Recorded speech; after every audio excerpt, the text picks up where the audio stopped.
Isa na namang napakasaya at napakagandang pagkakataon ang ibinigay sa atin ng ating mahal na Diyos upang muli tayong magkasama-sama dito sa ating programang sinusubaybayan ang oras ng pag-aaral.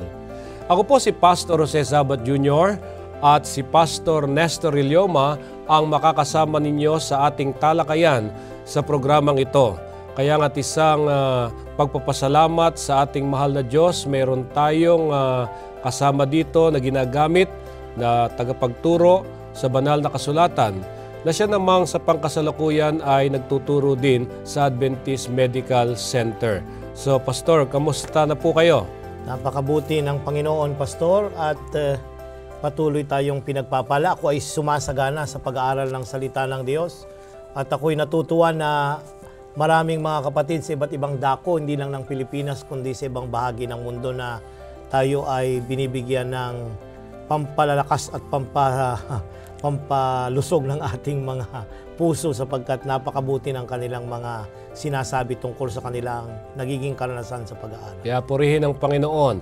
Kaya nga't hindi rin naman natin sila makalimutan na batiin sa saan man kayo naroroon mga kapatid, ang inyo pong mga panalangin, ang pagsuporta ay hindi matatawaran. At ito po ay isang napakalaking pasasalamat sa inyo na sama-sama natin na sa ihimpapawid ang mga salita ng ating Panginoon mula sa leksyon na ating pinag-aaralan. So marami pong salamat sa inyo. Tanggapin niyo po ang aming mainit na pagbati. At sa pagkakataong ito, tayo po ay dadako sa ikalimang serye ng ating pag-aaral. Dito po sa ating talakayan ay pag-uusapan po natin muli ang mga sulat ni Pedro. Babalikan natin yung kanyang mga sulat. Nung nakaraang serye, pinag-usapan natin kung paano makikipag-ugnayan ang mga Kristiyano sa pamahalaan, sa kanilang mga asawa, ganun din sa kanilang mga boss, kung sila'y mga empleyado, at sa bawat Kristiyano sa loob ng iglesia. Subalit ngayon, kakaiba na namang pag-aaral dahil pag-uusapan natin kung anong uri ng buhay ang nararapat sa mga Kristiyano matapos na sila'y mabautismuhan at kung papaano magkakaroon ng isang matagumpay na pamumuhay. Ating aalamin kung paanong mamuhay na may pag-ibig, pakikipagkaisa, pagpapakumbaba at kahabagan na prioridad ng mananampalataya. Kaya't napakaganda, Pastor, nitong titulo ng pag-aaral na nagsasabing nabubuhay para sa Diyos. Tayo po muna ay manalangin.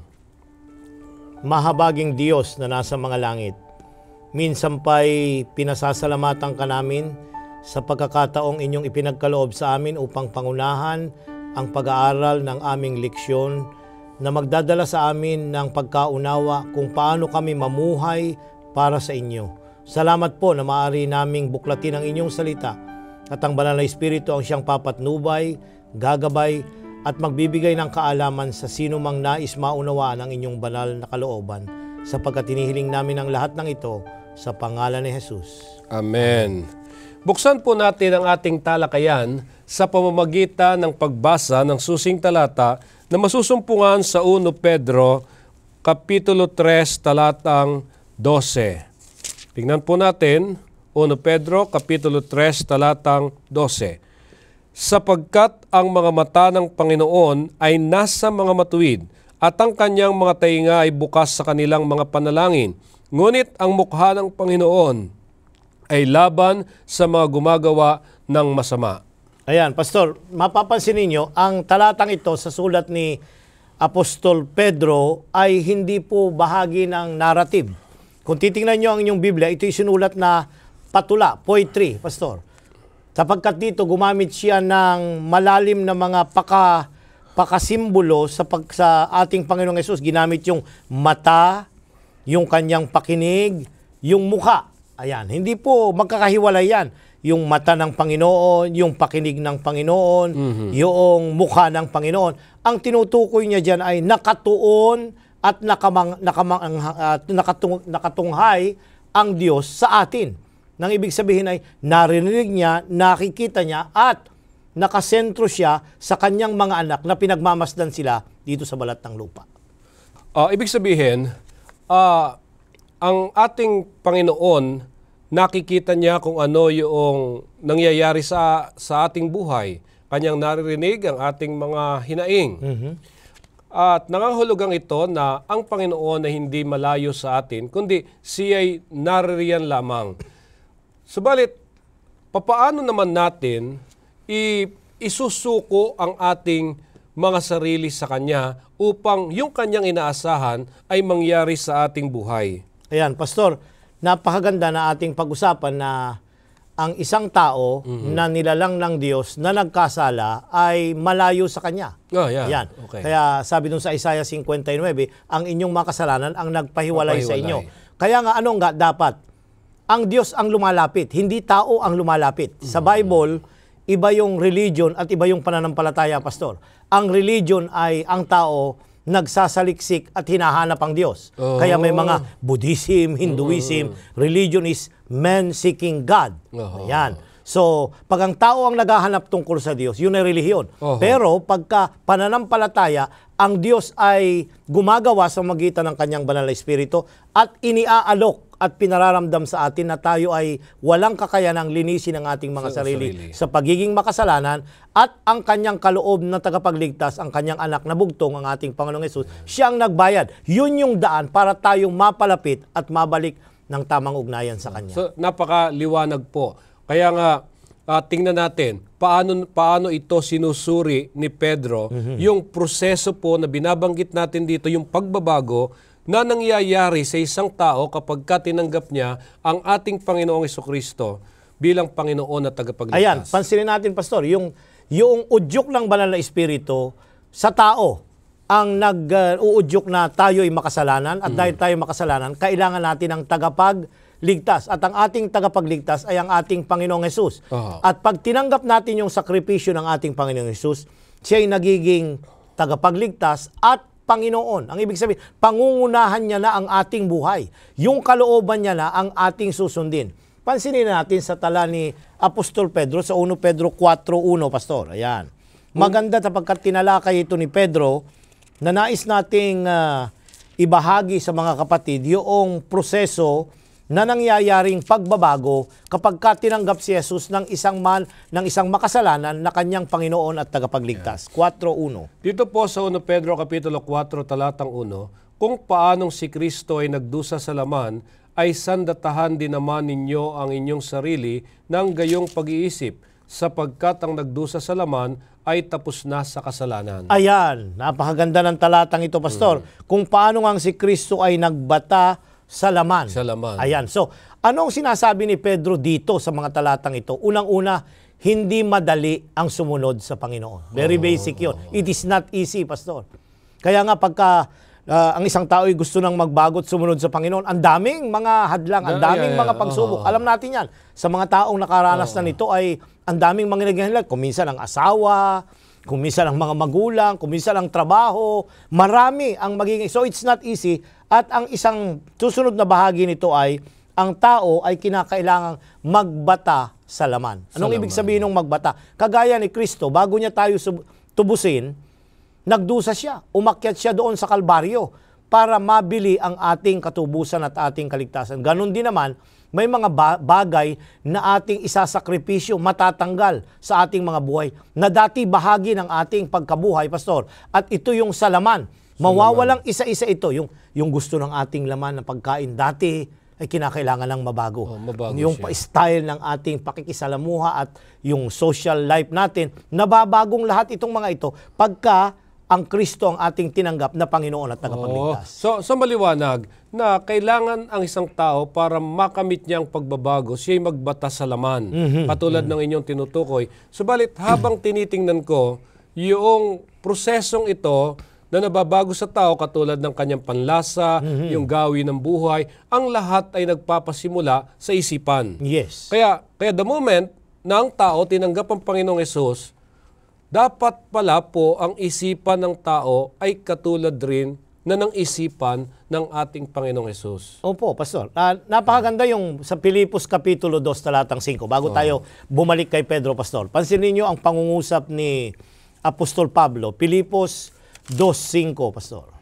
magkaroon kayo sa inyo ng ganitong pag-iisip na kay Kristo Jesus din naman. Ayan, napakaganda, Pastor. Magkaroon kayo ng ganitong pag-iisip. Anong pag-iisip yun? Kung babaybayin mo yung mga susunod na talata na siya'y makapangyarihang Diyos na naog, nagkatawang tao, nakitulad sa mga tao, nagbata, nagpakahirap, para ihanda ang daan ng kaligtasan para sa atin. So, ang unang-una, it's the condition of the mind. Yan. Yung ating pag-iisip ay kinakailangang itunghay natin. Hindi naman pwedeng tinanggap mo si Kristo na hindi ka nagpasya. Yeah. Kinakailangan may pagpapasya ka o ikaw ay susunod sa kanyang mga alituntunin, mga aral ng banal na kasulatan. Ang nagpapasya, Pastor, ang isip ng tao.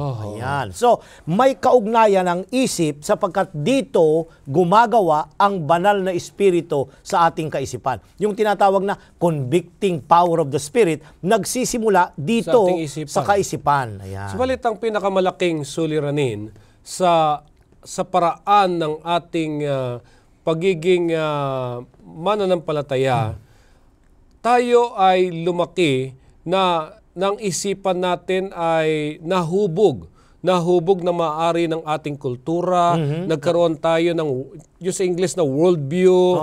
Yan. Sa matagal na panahon, kumbaga nahubog ng isipan natin, kaya parang napakahirap po na ito'y mabago para lamang tayo ay tama yun, Pastor, kasi yung term ay nakagawian na natin. Nakagawian na eh. Kagaya nung pagkain. Kung nakagawian mo na kung ano yung kinakain mo, yung style ng pakikisama mo sa ibang tao na pagka meron kang ipinagdiriwang ay magpaparty kayo, anong gagawin? Magbibili ng ganito, yung inumin ng tunay na lalaki, hindi ba? Yun ang the way people entertain people. Biglang mababago, magiging tagasunod ka ni Kristo. So, iba na yung party mo, yung pagpapakain at pagpapa-entertain. Saka yung kinalakhan mo, iba na yung naging naging kaisipan mo. Tama yun. Yung mga kaibigan mo, mga barkada, pati ating mga kasambay. Kaya nga kung minsan, ang unang-unang nagiging hadlang are the very people na kasama natin. So ngayon, ang tinutukoy natin para mangyari yung proseso ng pagbabago, magkaroon tayo ng pag-iisip na katulad rin ng isipan ng ating Panginoong Hesus. Ibig sabihin nito, para mangyari ito, napapansin ko, kailangan mong magkaroon ng isang bagong karanasan. So siguro ito yung tinutukoy ni San Pedro na karanasan sa ating Panginoong Hesukristo. Para noon matanggap mo yung bagong katotohanan. At doon magkaroon ka ng bagong isipan. Kasi dapat po talaga pag-aralan natin ano ba yung mga isipan ng ating Panginoong Hesus. Kasi dito pinag-uusapan natin pagkakaroon ng iisang isipan. Ayan. So, ano yung isipan ng ating Panginoong Hesus? Dapat yun ang tingnan natin. Paano ba? Kasi minsan pinag-aaralan ko, ano ba ang dapat maging isipan ng isang Adventista? Ayan.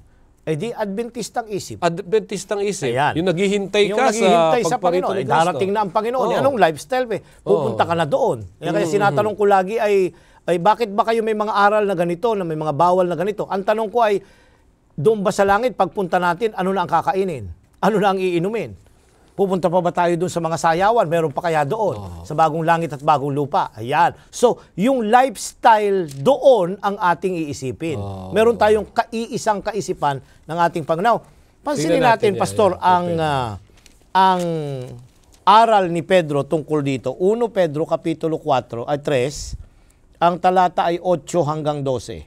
Katapus-tapusan, magkaisa kayong lahat sa pag-iisip, maging madamayin, mapagmahal sa mga kapatid, mababait at may mapagpakumbabang pag-iisip. Huwag ninyong gantihan ng masama ang masama o ng pag-alipusta ang pag-alipusta, kundi ng pagpapala, sapagkat ukol dito kayo'y tinawag upang kayo'y magmana ng pagpapala. Sapagkat ang nagmamahal sa buhay at nais makakita ng mabubuting aral ay mapagpigil ng kanyang dila sa masama, at ang kanyang mga labi ay huwag magsalita ng daya. Lumayo siya sa masama at gumawa ng kabutihan. Hanapin niya ang kapayapaan at ito'y lakaran, sapagkat ang mga mata ng Panginoon ay nasa mga matuwid, at ang kanyang mga tainga ay bukas sa kanilang mga panalangin. Ngunit ang mukha ng Panginoon ay laban sa mga gumagawa ng masama. Ayan, narito ang payo ni Apostol Pedro Pastor. Ang sabi niya, sa katapus-tapusan, in conclusion, therefore, sabi niya, kayong lahat ay mga kaisang akala. Now, tayong mga mananampalataya na mga sinabing tagasunod na ni Kristo, tinanggap na natin ang ating tagapagligtas, hindi tayo magkakaroon ng uniform na kaisipan. Na ang ibig sabihin ay pare-pareho ng isip. Hindi yun ang dinidiin. Kundi meron tayong pagkakaisa sa layunin na paluwalhatian ng ating Panginoon sa ating pamumuhay. Kaya nga, ang susundin natin, hindi yung ating kalooban, kundi yung kalooban ng Ama at ng ating Panginoong Hesus. Yun. Hindi yung, uulitin ko, hindi uniformity, kundi unity of mind, yung nagkakaisa tayo na ito yung lifestyle, ito yung aral, ito yung paraan kung paano magwo-worship ng isang tumanggap kay Kristo ng tagapagligtas at Panginoon. Hindi yung pagnanais mo na dapat ay pare-pareho tayo ng direksyon, pare-pareho tayo ng uniform. Hindi ganon. Kundi para ba siyang itinutulad sa sinabi rin naman ni Pablo, yung tinatawag po nating espiritual na kaloob sa tao. Naiisa yung layunin ng katawan. Iba-ibang kaloob. Iba-ibang kaloob. Iba-ibang bahagi ng ating katawan. Okay. So, ngayon, paano binibigyan diin naman ni Pablo yung konsepto ng isang pag-iisip para sa mga Kristiyano? Ayan. So ihambing natin yung kay Pedro. Tunghayan natin doon sa 1 Pedro 12, Pastor. Ano naman ang metaphor na ginamit niya? 1 Pedro, Kapitulo 12. Basahin natin ang ilang mga talata. 1 Korinto. 1 Korinto 12, 1 hanggang 6. Ngayon mga kapatid, hindi ko nais na wala kayong alam tungkol sa mga kaloob na espiritual.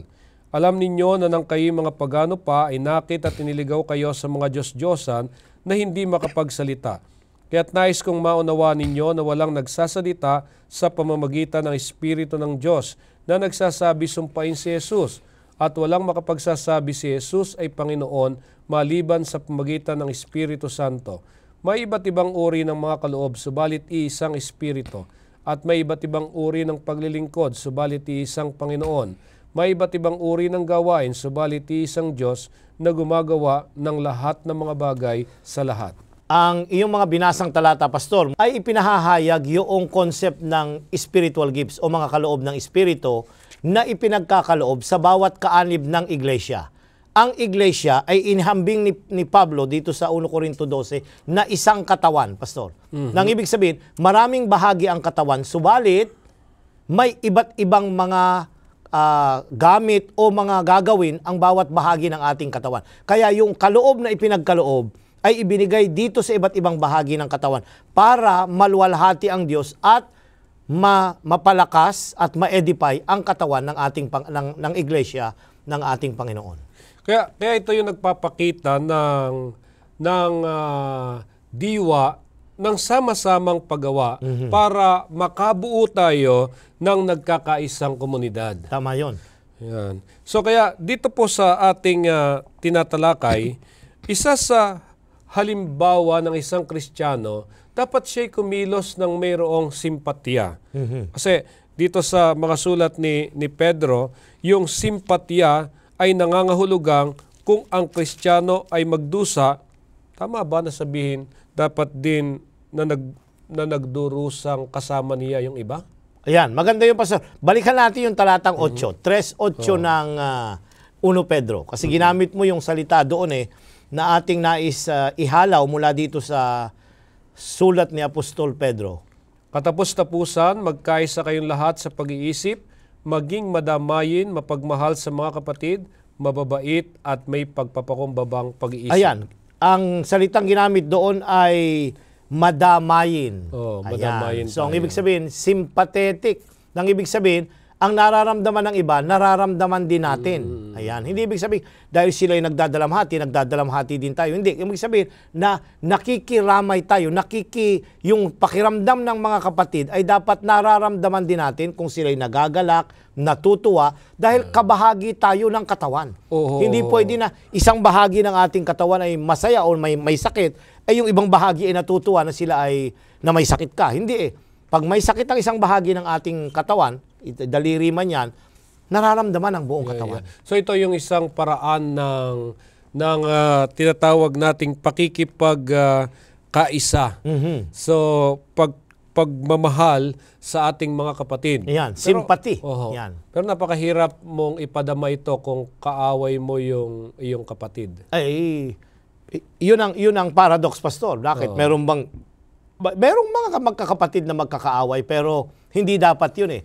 Ang pinakikita ng banal na kasulatan, kaya nga ang payo dito ay mahalin ninyo at magkaisa kayo at mga ibigang tulad ng magkakapatid. So, ang pag-ibig dito ay pangunahin na namang idinidiin para ang relasyon natin, gaya ng sa Panginoon, ay ganun din naman sa ating kapwa. Kaya dual yun palagi eh, sa Panginoon at sa ating kapwa. So, ibig sabihin dito na tayo ay nabubuhay bilang magkakasama sa iglesia na dapat na maunawaan natin bilang mga Kristiyano na tayo isang malaking pamilya na pinagsama-sama mula sa maliit na pamilya para sa isang malaking pamilya na pamilya ng Diyos.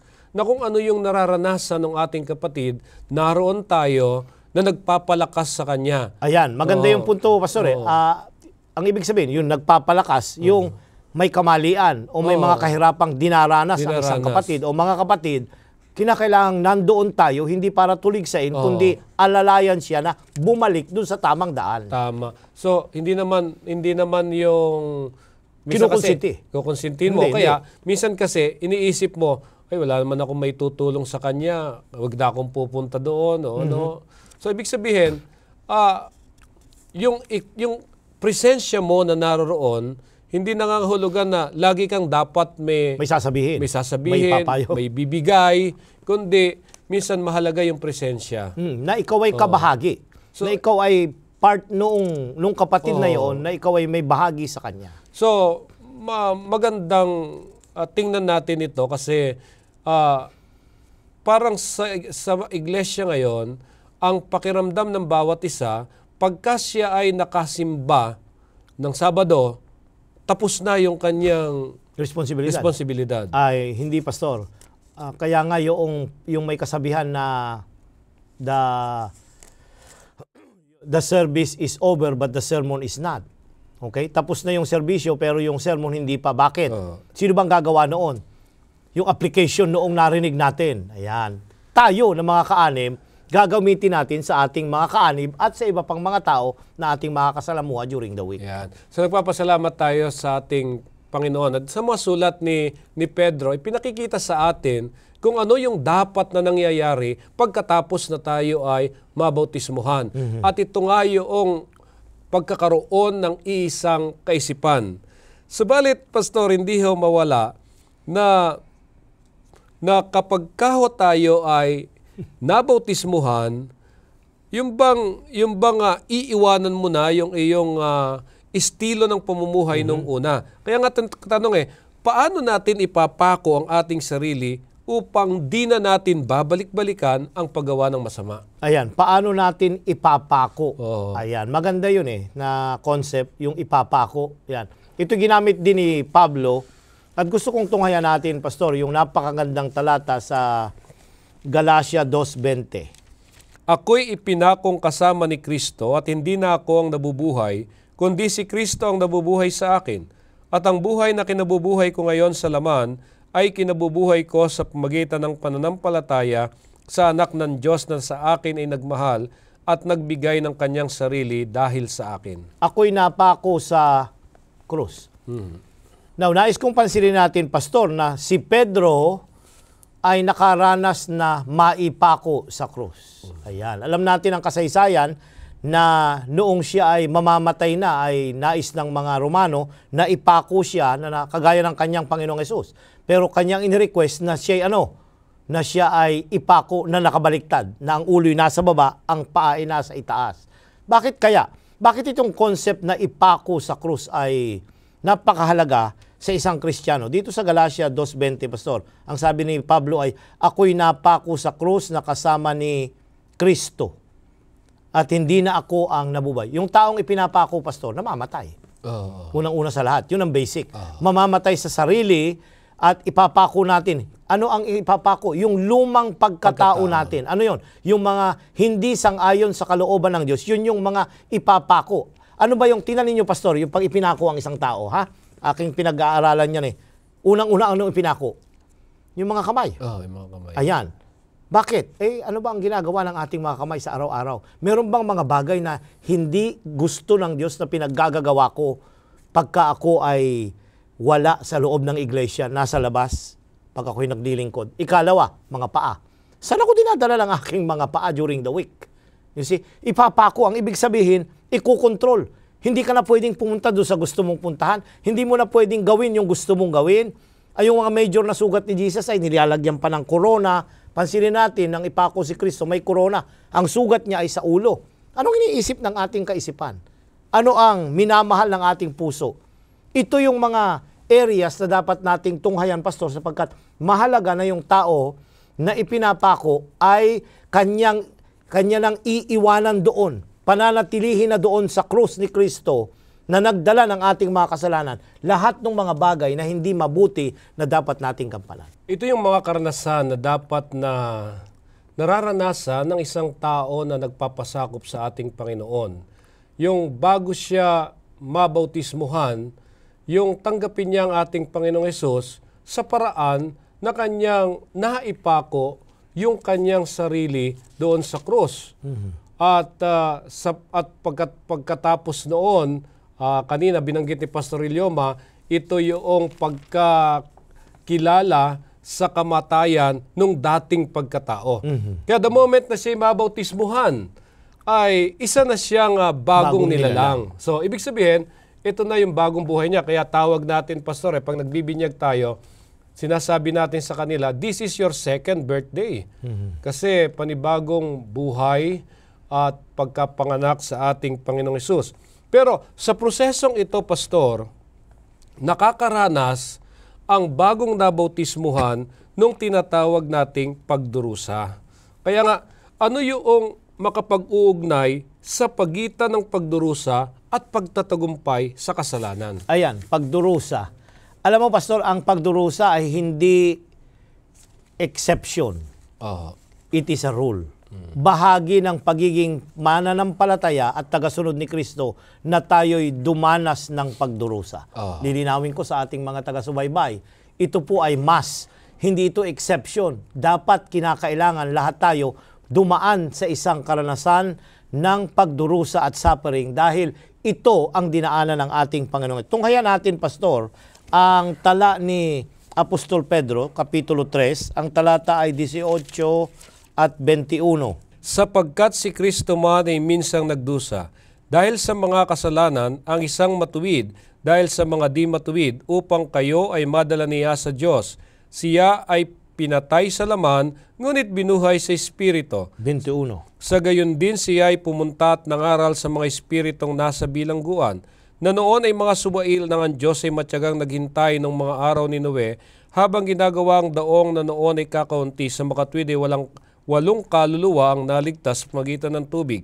At ang bautismo na siyang kalarawan nito ang nagliligtas sa inyo ngayon, hindi sa pag-aalis ng karamihan ng laman, kundi bilang paghiling sa Diyos ng isang malinis na budhi sa pamamagitan ng muling pagkabuhay ni Hesukristo. Ayan, pansinin natin, Pastor, yung process. Kasi ang tinatanong mo ay paano natin iuugnay yung pagdurusa at saka yung pagtatagumpay sa kasalanan. Unang-una sa lahat, paano ba tayo maliligtas? Ang kaligtasan ay na kay Kristo Jesus. Ano ang naging kabayaran para tayo iligtas? Siya ay nagbata, namatay, pinarusahan at nabayubay doon sa krus para tayo maligtas. Pag tayo'y binautismuhan, Pastor, yung nangyari kay Kristo ay ipinapaaninag din natin sa ating buhay. Na pag tayo'y inilubog, mamamatay, at tayo'y babangon na isang nilalang. Yung kamatayan at pagkabuhay na maguli doon ay ipinakikita yung karanasan ng ating Panginoong Hesus na nagdusa at naghirap para bayaran ang ating mga kasalanan. So bawat isang nananampalataya at binabautismuhan na mananampalataya kay Kristo, ipinapahayag niya yung pagdurusa, kamatayan at pagtatagumpay ni Kristo doon sa Kalbaryo. Nagiging kabahagi rin, siya, kabahagi tayo ng pagdurusang iyon. Sa bagay, kapag ka nga naman pinansin natin ang isang tao na solemne sa kanyang marubdob ang kanyang pagtanggap sa Panginoong Hesus, para bang napakahirap niyang iwanan yung dati niyang pagkatao. Tama yun, Pastor. Kasi pagka ang isang tao ay tumanggap kay Kristo, dalawa pa rin yung narito eh. Meron pa rin yung lumang pagkatao at yung bagong pagkatao na kay Kristo Jesus. So papansin natin, hindi totally na namamatay pa yun eh.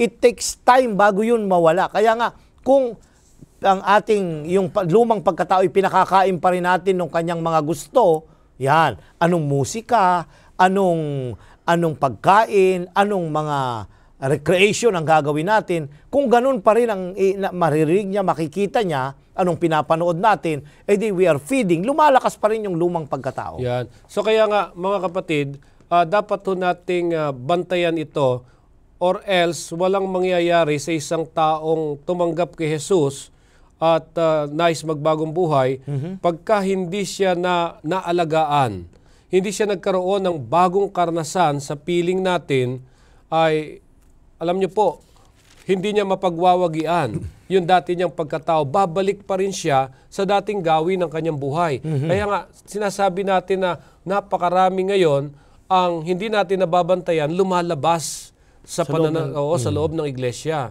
O bumabalik sila sa dati nilang gawin ng paraan ng pamumuhay. Kasi natatalo yung kanilang bagong pagkatao nung lumang pagkatao. Yung gusto nung luma, yung pa rin ang na-feed, pinapakain sa araw-araw ng kanyang mga karanasang nangyayari. Yan. Kaya tayo nagpapasalamat sa pamunuan ng General Conference, binibigyang diin yung nurturing sa ating iglesia. Na kung saan sa ating mga leader ng church ay gawin ho natin siyang isang pangunahing programa ngayon sa ating mga iglesia. Upang marahil hindi lang sila yung magsilakas, kundi tayo rin na makikibahagi. Na nakikibahagi nito. Ngayon, isa sa bigyan pa natin ng pansin kung ano yung sikreto ng matagumpay na Kristiyanong pamumuhay. Ayan, sikreto ang tinatanong mo dahil sasabihin na natin, hindi na sikreto. Yeah, tama. Ayan. Si Pablo ay merong sikreto pero ipinahayag niya sa kanyang mga sulat. Dito sa Roma, Kapitulo 6, ang talata ay 11. Roma, Kapitulo 6, talatang 11. Sabi dito, gayon din naman kayo, ituring ninyong kayo'y tunay na mga patay na sa kasalanan, ngunit ang nabuhay sa Diyos kay Kristo Jesus. Ayan, ituring na ninyong tunay kayong mga namatay sa kasalanan. Ayan. So dapat ang unang-unang maisip natin at maranasan natin, Pastor, na tayo talagang namatay sa kasalanan. Kasi pag tayo nagbibinyag kung minsan ay after several weeks ay bumalik. Ayaw nang magsimba, ayaw nang magbasa ng banal na kasulatan. Ayun kaya ay buhay o patay? Namatay kaya siya dun sa kanyang lumang pagkatao o hindi? So doon pa lang makikita na natin na kinakailangang tunay tayong namatay sa ating lumang pagkatao para hindi bumabangon yon. Hindi nagsozombie at yun ang nakikita na, ay, bakit si Pastor ganun ngayon? Parang ang bagsik ni Pastor ngayon. Kahit sa bahay, sa trabaho, lumalabas yung hindi magandang likas. Bakit?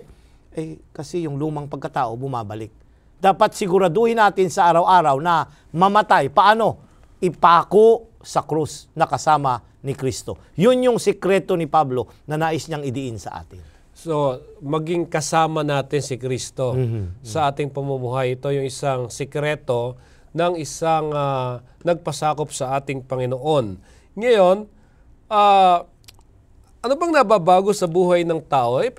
Tinatalakayan natin kanina. Kanina pa natin sinasabi na may mga pagbabago. May mga pagbabago sa buhay ng isang tao.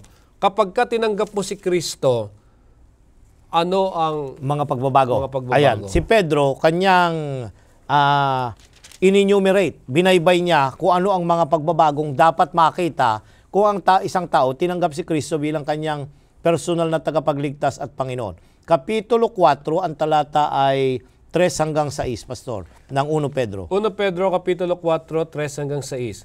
Sapat na ang nakaraang panahon sa paggawa ninyo ng mga gustong gawin ng mga hintil na namumuhay sa kahalayan, masasamang pita, paglalasing, kalayawan, pag-iinuman at kasuklam-suklam na pagsamba sa mga Diyos-Diyosan. Sila'y nagtataka na kayo hindi na nakikisama sa gayong labis na kaguluhan, kaya't kayo'y nilalait nila. Ngunit sila'y magbibigay sulit sa Kanya na handang humatol sa mga buhay at sa mga patay, sapagkat ito ang dahilan kung bakit ang Ebanghelyo ay pinangaral maging sa mga patay, upang bagamat sila'y nahatulan sa laman, na gaya ng mga tao ay mabubuhay sila sa espiritu tulad ng Diyos. Ayan, narito pastor, ang sabi niya, sapagkat sukat na ng nakaraan, anong klaseng pamumuhay meron tayo? Lumalakad sa kalibugan, sa mga masamang pita, paglalasing, kalayawan, mga kayamuan at kasuklang-suklam na pagsamba sa mga Diyos-Diyusan. Ito yung lifestyle dati.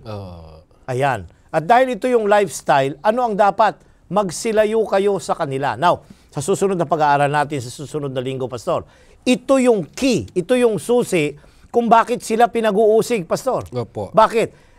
Hindi na sila sumasama eh. Dati-dati ikaw yung manlalasing. Sabi ng mga kasama mo oy, tayo tagay muna. Ay, sabi mo, hindi na.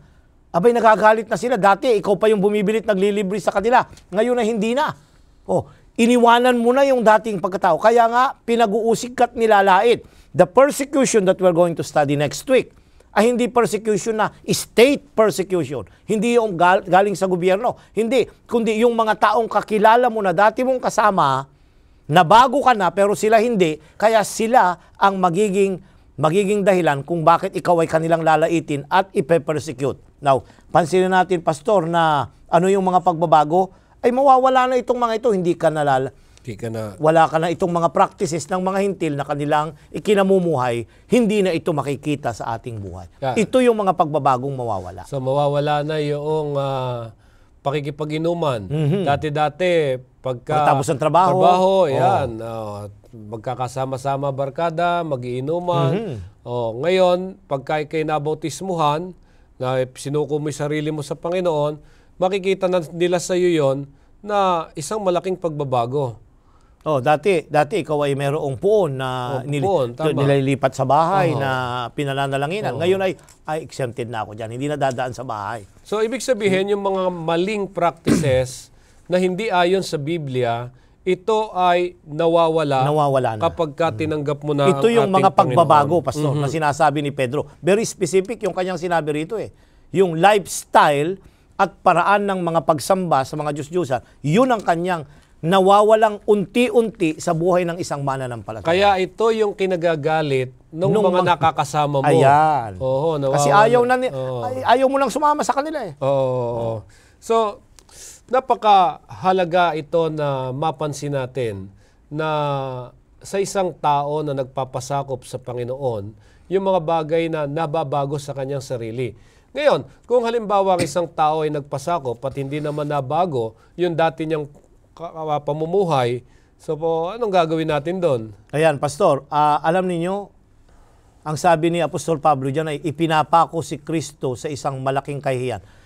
Basahin natin ang Hebreo, pastor, kapitulo 6. Ang talata ay 4 hanggang 6. Tingnan ninyo, ang mga mananampalataya na hindi lalayuan yung mga maling lakad na dapat nilang lakaran, anong ginagawa natin sa ating Panginoong Hesus? Ang unang naaapektuhan ay ang ating Panginoong Hesus. Hebreo 6, ang talata ay 4 hanggang 6. Sapagkat hindi mangyayari ng mga dating naliwanagan na at nakalasap ng kaloob ng kalangitan at mga naging kabahagi ng Espiritu Santo at nakalasap ng kabutihan ng salita ng Diyos at ng mga kapangyarihan ng panahong darating.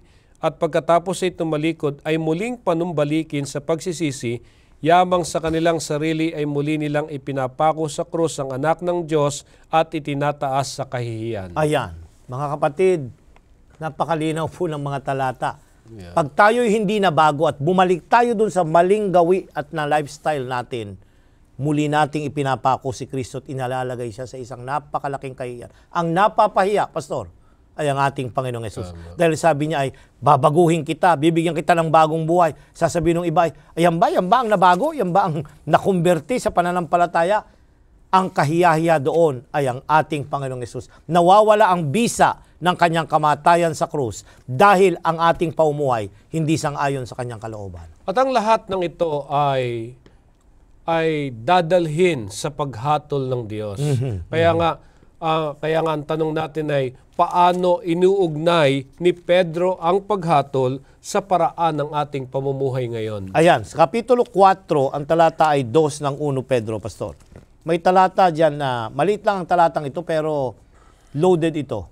Upang hindi na kayo mamuhay sa laman sa inyong nalalabing panahon sa masasamang pagnanasa ng mga Diyos ng mga tao, kundi sa kalooban ng Diyos. Ayan, upang huwag na kayong mga buhay sa laman sa inyong nalalabing panahon. Ano yung nalalabi? Samantalang nabubuhay ka pa rito sa lupa. So from the time na ikaw ay mahikayat, Pastor, hanggang sa panahon na ikaw ay nabuhay, hanggang bago ka magbigay sulit sa Diyos sa hiram na buhay, gusto ng Diyos makita na merong pagbuhay. Ang tanong ay, ano ba ang kaugnayan noong paghuhukom o paghatol? Yan. Bakit? Kasi dadalhin. Maganda yung talhata na paborito ng mga Adventista. Pumunta tayo sa Lumang Tipan, Pastor. Ecclesiastes, Kapitulo 12, ang talata ay 13 at 14. Ito ang wakas ng bagay, lahat ay narinig, matakot ka sa Diyos, at sundin mo ang kanyang mga utos, sapagkat ito ang buong katungkulan ng tao, sapagkat dadalhin ng Diyos ang bawat gawa sa paghukom, pati ang bawat lihim na bagay, maging ito'y mabuti o masama. Yan, dadalhin ng Diyos ang lahat ng mga bagay sa paghatol. Yan. Ano ang hatulan? Yung ating mga gawa, Pastor. Okay, now lilinawin ko ha. Tayo'y inililigtas sa pamamagitan ng biyaya, by grace. Pero hahatulan tayo sa pamamagitan ng ating mga gawa. Yung pamumuhay natin, yun ang magiging pamantayan ng Diyos, kaya hahatulan niya tayo. Ano? Tayo ba ay sumunod sang-ayon sa kanyang banal na kalooban? Pagkatapos, alam niyo, ang paghatol, Pastor, ay wala tayong dapat katakutan eh. Kasi iba nakakatakot paghatol ang kanya. Ang sino mang na kay Kristo, wala nang condemnation. Ayan. Ang ibig sabihin, binago ka na. At dahil binago ka na, binagyan ka ng bagong buhay. Kaya nga, kahit anumang araw, tawagin na magbigay sulit ka, yung buhay na ni Kristo ang nakikita sa atin. Ang problema, kung hindi yung buhay ni Kristo ang nakikita, kundi yung luma pa rin pagkatao, yon nakakatakot ang paghatol. Yeah. So napakaliwanag ito, mga kapatid, na kung saan tayo na namumuhay sa mga huling kapanahunan o hanggat may buhay tayo, gamitin natin ito sa pinakamainam na paraan, sapagkat hindi natin alam kung kailan ito mawawala. Kaya nga't kung ano yung ating ginagawa, doon din tayo hahatulan ng ating Panginoon. Medyo umiba tayo ng konti, bagamat merong tong kaugnayan, dahil mahalaga na maintindihan natin ang sulat nitong si Pedro, lalo na yung sinasabi niya na ang ebanghelyo'y ipangaral sa mga nangamatay. Yan, basahin natin ang 1 Pedro 4:6. Linawin natin ito dahil may mga ibang mga nangangaral, Pastor, na pwede daw mangaral sa mga namatay. Ito ang gagamitin nilang talata. Yung po ba'y tamang pagpapahayag ng salita ng Diyos? 1 Pedro 4 talatang 6. 1 Pedro, Kapitulo 4, talatang 6, sapagkat ito ang dahilan kung bakit ang ebanghelyo ay ipinangaral maging sa mga patay, upang bagamat sila'y nahatulan sa laman na gaya ng mga tao, ay mabubuhay sila sa espiritu tulad ng Diyos. Kung babasahin ang talata, Pastor, na yun lang, na you don't take the context, ay parang sasabihin mo na ay ipangangaral sa mga patay, ang ebanghelyo sa mga patay. Ay di pwede palang pumunta doon sa simenteryo o kung ano man dyan, maririnig nila. Ay, hindi ganon. Ang tinutukoy dito, kung titingnan niyo ang context, ito yung nasa panahon ni Noe. Yung sa lumang tipan na ipinangaral, si Noe nangaral ng ilang taon? 120 years bago dumating ang pagkagunaw ng Sodoma at ng Gomora. Ang mga ipinangaralan doon, hindi patay kundi mga buhay pa nung panahong yaon. So, lilinawan ko, mga buhay na mga tao na nangangailangang magsisi sa kanilang mga kasalanan. Kanila ipinangaral ang ebanghelyo. Ngayon, patay na sila. Sila yung tinutukoy dito na ipinangaral sa mga patay. Sino yung mga patay? Yung mga tao sa lumang tipan, lalong-lalo na sa panahon ni Noe, na hindi nakinig sa pangangaral ng ebanghelyo. Kaya nga nung dumating ang apoy at asupre, nasunog ang Sodoma at Gomora. At ito ay maaari nating magamit sa ating kapanahunan ngayon bilang isang aral na dapat natin i-consider. Kasi kung isipin natin, kung yung mga buhay noon na hindi nakinig ng ebanghelyo, na ngayon mga patay na, tiyak na walang kaligtasan. Ayan. So, samantalang tayo'y buhay pa. Ang punto, dalawang leksyon yan eh. Pag dumating na ang kamatayan, Pastor, wala nang pagkakataong magsisi ka pa. Yan. Kaya mali yung aral na pupunta ka doon sa isang dako na merong lugar in between langit at saka impyerno, na doon ay pwede ka pang mabago at ikaw ay magsisi doon. Hindi. pag ang tao ay namatay na, wala na siyang pagkakataon na magsisi pa sa kanyang mga kasalanan. Samantalang nabubuhay pa. Kaya nga ang sabi doon ay, sa inyo'y nalalabing panahon na ikaw ay buhay. Sa versikulo 10, magsisi ka dahil yun ang pagkakataong ipinagkaloob ng Diyos para sa iyo na mabago ang iyong buhay at maligtas ka mula sa iyong dating maling gawi ng pamumuhay.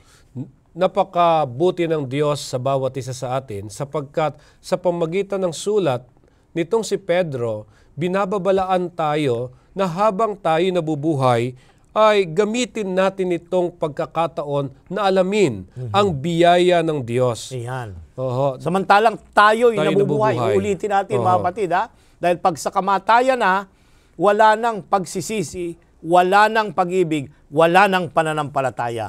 Dapat, samantalang tayo'y nabubuhay pa, tanggapin si Kristo bilang tagapagligtas at yung nalalabing bahagi ng ating buhay, mamuhay tayo sang-ayon sa kanyang banal na kalooban. At iwaksi natin anumang mga pita ng laman, ang mga kasamaan o kasalanan sa laman. Kaya nga, siguro isinama nitong si Pedro sa kanyang mga sulat, itong mga bagay na pita na ito na hindi maialis ng isang tao kahit siya ay nabautismohan na. Sa talatang 3 ng Kapitulo 4, mayroong dalawang kasalanan dyan, Pastor, na inulit niya na nakakaapekto sa mga mananampalatayang Kristiyano. At hindi ito biro, Pastor, dahil kahit na ministro tayo, kahit na tayo'y elder, kahit na ano pa ang ating posisyon, maapektuhan tayo nito. Kapitulo 4:3, Pastor. Sapat na ang nakarang panahon sa paggawa ninyo ng mga gustong gawin ng mga hintil na namumuhay sa kahalayan, masasamang pita, paglalasing, kalayawan, pag-iinuman at sa kasuklam-suklam na pagsamba sa mga Diyos-Diyosan. Yung unang dalawang bagay na binanggit niya doon, nagawa ng mga hintil, Pastor, ay kahalayan. Yung translation mo ay kahalayan. Dito sa aking Bible ay kalibugan. At masamang pita. Lust. Sa English ay sensuality at saka lust. Pareho ito na connected sa sex. Sex. Ayan. So, papansinin natin na sa banal na kasulatan, Pastor, hindi masama yung sex. Yun ay kaloob ng Diyos para enjoyin ng lalaki at babae in the context of marriage ang kabutihan at pag-ibig ng Diyos na sila'y wala, hindi nahihiya sa isa't isa. Pero pag ginamit ang sex, Pastor, yung kalibugan at pita ng laman outside of marriage, ito'y nagiging isang kasiraan individually, family, and society as well. So kaya pala napapansin natin na kahit ng isang tao ay naging Kristiyano na o kaanib ng iglesia, ay bumabagsak pa rin dito sa kahinaang ito. Tama yun, Pastor. Pero kung atin hong bibigyang halaga itong turo ng banal na kasulatan, ang sex o sexualidad ay isang napakalaking pagpapala. Tama yun, Pastor. Pero pagka ito'y ginamit sa maling lugar, maling sitwasyon, ito ho'y magiging isa sa napakalaking panirang puwersa sa sanlibutan. Tama yun, Pastor. At ito ngayon ang isa sa pinaka nagiging dahilan na may mga sakit na lumalabas. Bakit? Because of this na nangyayari sa free sex na nangyayari kahit na kanino pwede at walang basta't may gusto ng tao gagawin. Siguro sa pagkakataong ito ay ating idiin dahil ito ay napakahalagang maituro maging sa mga walang asawa at na may mga asawa. Lalo tigit sa mga kabataan na ano ba talaga ang role ng sex sa panukala ng Diyos sa pag-aasawa. Yan, sa pasimula, Pastor, nilalang ang tao na lalaki at babae. Yun ang tayo ng banal na kasulatan at yun ang ating tatayuan. Hindi tayo tumutuligsa sa ibang mga aral, pero ang ating aral ay nilalang ng Diyos ang lalaki at babae at ibinigay sa kanila yung context ng sex in the context of marriage. Ayan. So, para sa mag-asawa, ang sex ay isang mahalagang susi o ingredients para anong sabi doon? Lalong maging maigting ang pagsasama ng isang lalaki at babae at magtapat sila na magsama at maglingkod sa Panginoon hanggang sila'y mamatay. Kaya nga pag ikinakasal ang tao, Pastor, is till death do us part. Ang ibig sabihin, hanggang sa kamatayan. So, yung relationship nila nagiging binding dahil doon Nakakaragdag yung sexual relationship na lalo silang mapamahal, mapalapit at maging isang laman doon sa relationship nila na mag-asawa. Naging napakaliwanag sa ating talakayan kung paano natin isasaalang-alang mahalagang prinsipyong ito na pagkatapos ng isang tao'y nabautismuhan ay makita sa kanya ang napakalaking pagbabago na hiwalay mula doon sa mga pita ng laman, pita ng mata o yung mga pag-uugaling hindi maganda. Ngayon, paano bang mamumuhay ang Kristiyano na tila'y nasa huli na siyang kapanahunan? Ayan, maganda itong ating pangwakas na katanungan. Tunghayan natin dito sa Kapitulo 4 ng 1 Pedro, 7 hanggang 11, Pastor. Binaybay ni Pedro kung paano siya mamuhay, nalalaman na siya ay namumuhay na sa huling kapanahunan. Yeah. Ngunit ang wakas ng lahat ng mga bagay ay malapit na. Kaya kayo'y magpakatino at magpigil sa sarili alang-alang sa inyong mga panalangin. Higit sa lahat magkaroon kayo ng maningas na pag-ibig sa isa't isa, sapagkat ang pag-ibig ay nagtatakip ng maraming kasalanan. Maging mapagpatuloy kayo sa isa't isa ng walang bulong-bulungan. Kung paano ang bawat isa ay tumanggap ng kaloob, ipaglingkod dito sa isa't isa bilang mabubuting katiwala ng masaganang biyaya ng Diyos. Sino mang nagsasalita ay gawin iyon ng tulad sa nagsasalita ng mga aral ng Diyos.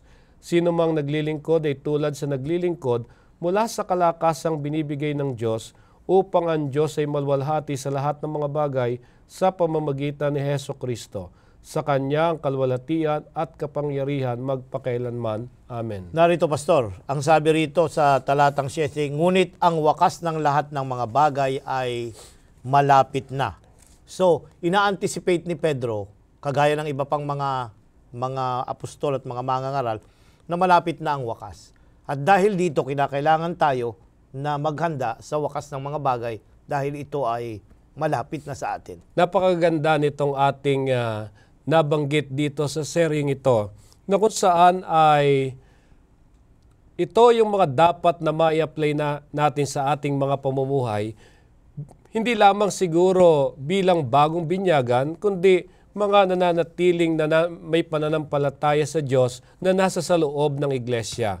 Kaya nga lamang ay kulang ang ating panahon para talakayin pang iba. Subalit ako'y naniniwala yung mga susunod na serye ay napakagaganda pa na maaari nating maiugnay sa mga issue na tinalakay natin sa seryeng ito. Kaya nga mga ginigilo naming mga kapatid, nangungusap ang mga sulat ni Pedro sa atin sa konteksto na nalalapit na ang paghatol, na tayo'y mamuhay sa buhay na katulad ng buhay ng ating Panginoong Heso Kristo. Hinahalimbawa ang pag-ibig, simpatya, pagpapakumbaba, pagkakaisa, kahabagan, at ang magagandang pag-ugali na dapat makita sa atin.